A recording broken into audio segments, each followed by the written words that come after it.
All that money got me wearing fly. Girl, but I ain't asking. They say they love my ass and 7 jeans, you religion. Hey guys, welcome back to my channel. Let's get straight to it. So this is my braiding pattern. This is the braiding pattern I always use for closure installs, specifically middle parts. It's important to have a good foundation so that your install can come out flat as possible. Okay, so next you'll see me slick back her edges, and to do this I'm using Gorilla Snot. I like Gorilla Snot because it gets tacky, and I know that once it dries, just in case any glue happens to touch her hair, instead of it actually touching her hair, it's gonna sit on top of this product.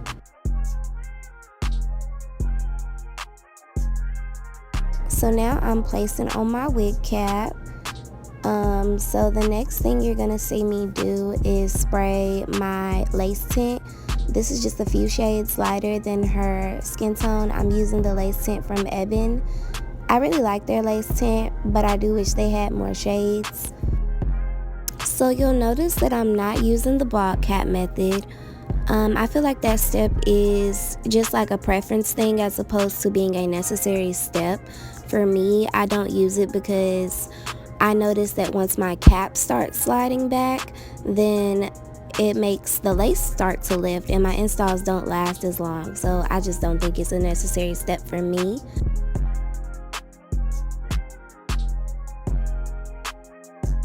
Here I'm just gonna clip my closure into place. Because my cap isn't glued down, I can just slide that clip right under the cap and it's gonna hold it in place for me while I get ready to sew the closure on.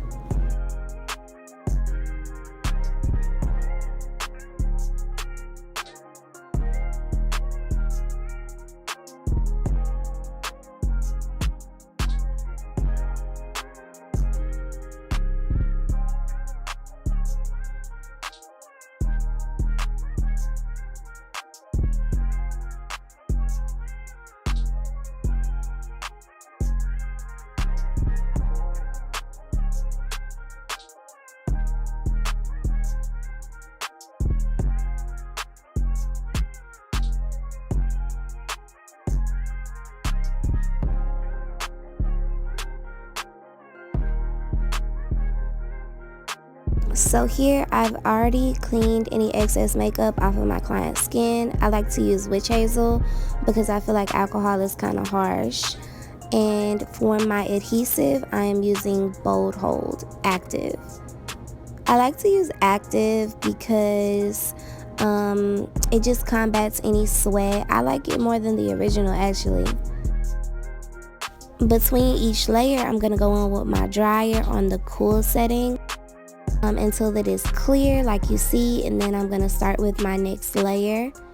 And by the way, I do 3 layers.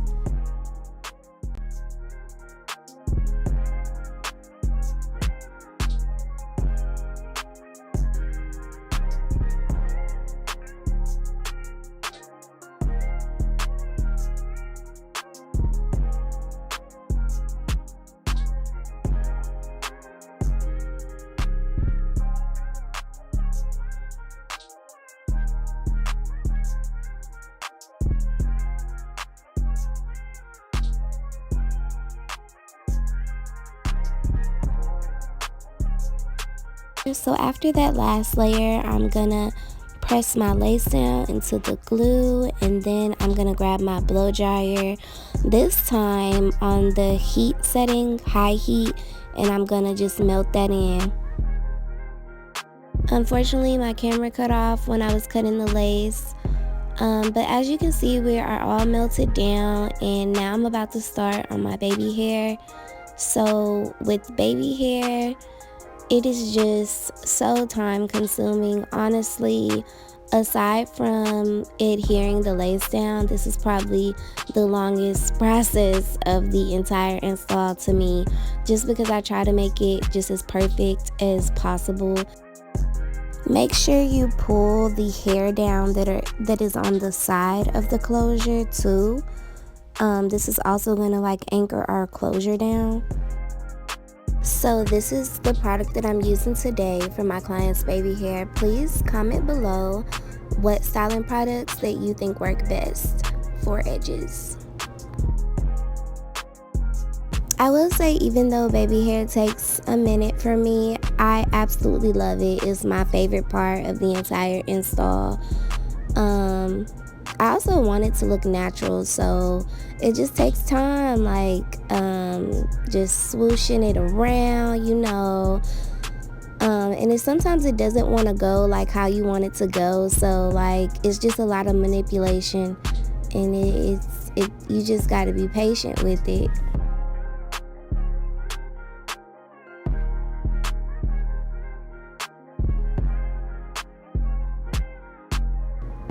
If you happen to have any product buildup, which I do right here, all you need is a Q-tip, and you can put it in some alcohol and it will clear that right up.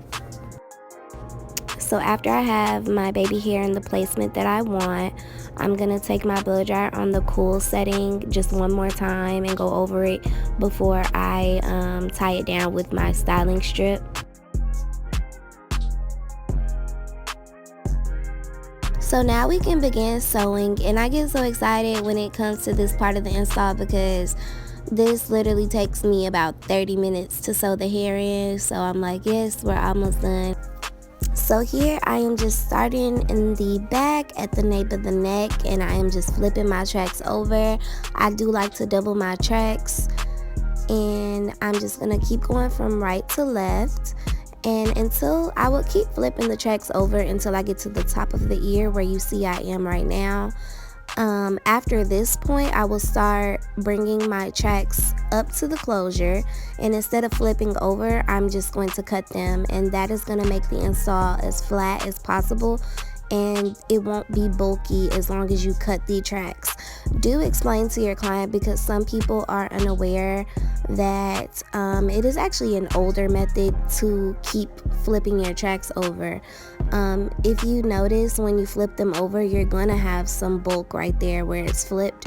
So just explain to your client that this is going to make her install as flat as possible, and you know, it's not going to hurt her to cut the tracks. I know that we used to just shame cutting your tracks back in the day because you wanted to preserve your hair, and I guess people felt like you couldn't reuse the hair as well if your tracks were cut, but that is not the case anymore.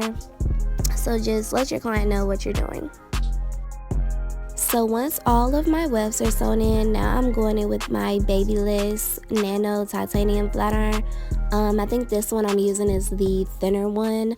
I love this flat iron. It gets so hot, like your hair is really going to be silk.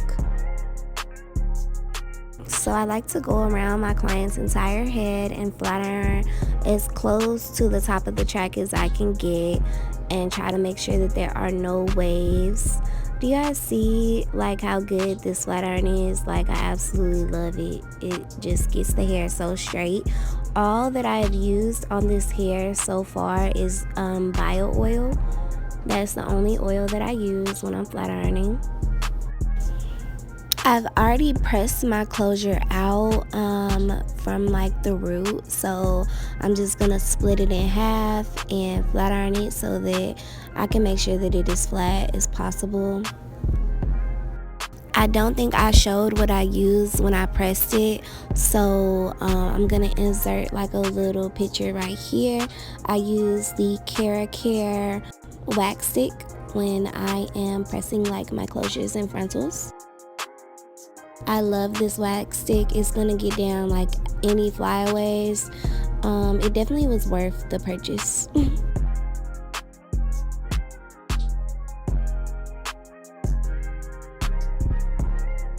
It's looking so nice and silky. So I'm just gonna move on to the other side now, and after that we will begin just any touch-ups that we might need to do, like to our lace. If we need to clean any residue off, that's what I like to do at the end of my install, and just make sure that everything is neat as possible. By the way, guys, if this video has been helpful to you in any way so far, please give me a like or leave me a comment down below. Any feedback is greatly appreciated.